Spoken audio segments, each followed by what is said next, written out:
I suppose a similar philosophy would justify the likely continuing mass occurrence of forced organ harvesting and transplantation from executed political prisoners to the well-connected in China.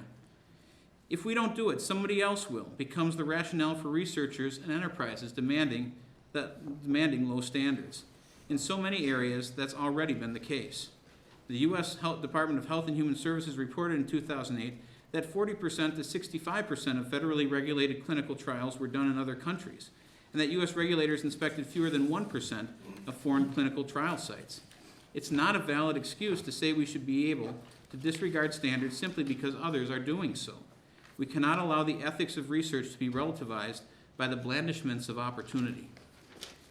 We have learned from history that when we devalue the dignity and worth of members of the human family, that any abuse is possible. Sickeningly, this has been extended to viewing aborted children as commodities, prizing the humanity of their tissues above that of the babies themselves.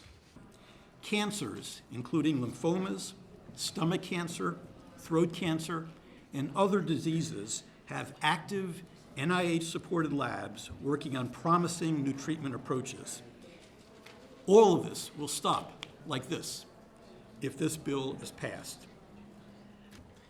Alternative methods are used whenever possible, but now we still need new cells and fetal tissues, including thymus gland and liver, in order to continue with highly promising avenues of scientific research. Researchers, both public and private, who use fetal tissue or cells will be considered criminals, and this life-saving research would come to a complete, abrupt stop in Wisconsin, with a devastating effect on our state's capacity to attract and retain